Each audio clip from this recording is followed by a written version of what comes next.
that destroyed that city. But I've been back there actually just a few months ago, and I'm happy to say that it feels like the city's coming back, and it's still a magical place. Mm. When you announced that you will take a break from Nine Inch Nails, what were the reactions? Did you fear something that maybe people would kind of break down or be angry? Or well, I've gotten a bit of all reactions, and it's certainly made the band and myself feel a bit bittersweet about everything, and it makes you appreciate every moment that you're doing it more than ever, because it feels like this is it. And it's strange for us to go on with this. It feels funny, but it's the right thing to do. And I think, like anything, things come to an end, and this has run its course. It'd be unfair to me to keep doing this and doing it because it feels like I need to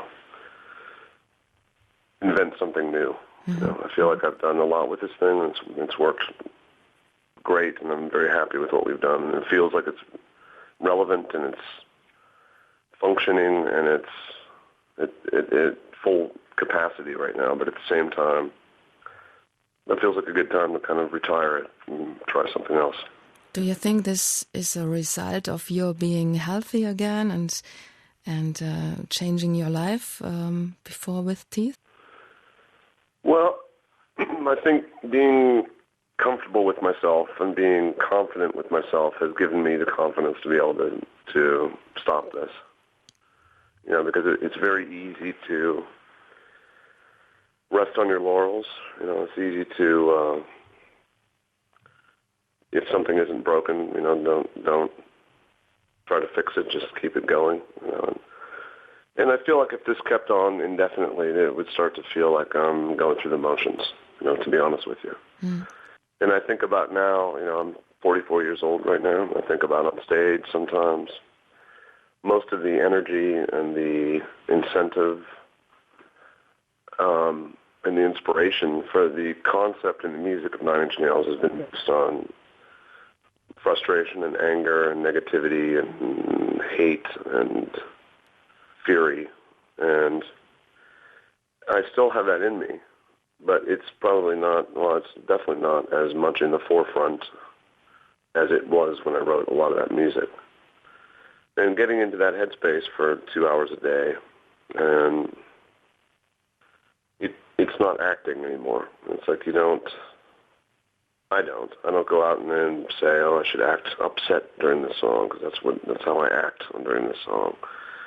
You start playing the song, and then you become the song becomes you, and you become in this place that it's a part of me, but it's not as big a part of me as it was at one time, and that's upsetting to some people, that I've said that out loud.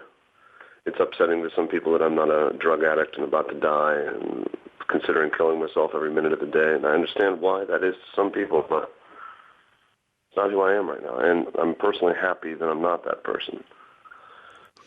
So, things change, and this is where I'm at right now, and I'm trying to address that and do what I think is best for the art. And it would be better for the commerce if I kept this going, but that's not what this is about. I think the best thing to do is just stop this where it is now. I honor that very much, that you are so true to yourself. When will be the last concert? Will it be in Taiwan? Yeah, I know the very last dates were moving around a bit, but it's somewhere in Asia. There's the last. It might be Taiwan. I'm not sure. So when you play in Berlin next week, will it be different because it will be the last time with Nine Inch Nails in Berlin? We just go out and give it our best, and it becomes a little more. Like I said, there's an element there's a bittersweet kind of melancholy element to things, because this is it, but at the same time, it's still a show, and it's still music that we love playing, and we go out there and just do the best we can do and see what happens. Mm-hmm. What did you think of bands or musicians like, say, Tina Turner, so who always come back when they just said goodbye, and 5 years later they're still doing the same. Could that happen to you too? Yeah, we're going to be like Kiss, where we're going to have a farewell tour every year for the next 50 years. No, I mean, this is not a calculated, I'm coming back next year, I'm going to try to cash in this year. You know, in my heart, this feels to me, in 2009, like what I'm telling you is true, and it's how I feel about it, you know. Now, can I tell you 5 years from now, 10 years from now, that my heart is telling me I need to get Nine Inch Nails back together, and I might be saying that. I'm not going to tell you. There's no way in hell I'd ever consider that. But what I'd hope I'd be telling you is, hey, check out this new thing I did, and it feels totally relevant to who I am right now. Which new thing? Sorry? Which new thing? Well, that's what I mean. That's what I'm working on, new things, you know, that might be outside of Nine Inch Nails. So. You can't be more specific. Well, I don't have specifics, or I'd tell you what they are. But what I plan on doing when I get off tour is sit down in a room and start creating things and see what happens, and creating them outside the context of this needs to be in a box called Nine Inch Nails.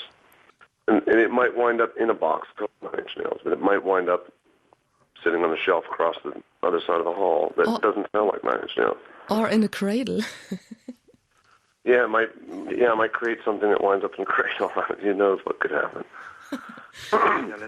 Yes, thank you very much, Trent. I really like you very much. I've enjoyed speaking with you. Thanks for this. Thank you. Danke, Anja. Tschüss. Bitte. Tschüss. Bye-bye. Bye. Thank you, sir. Yeah. I'll see you next week in Düsseldorf, and I'm looking forward to it. Okay. Thank you. Bye, Trent. Cheers.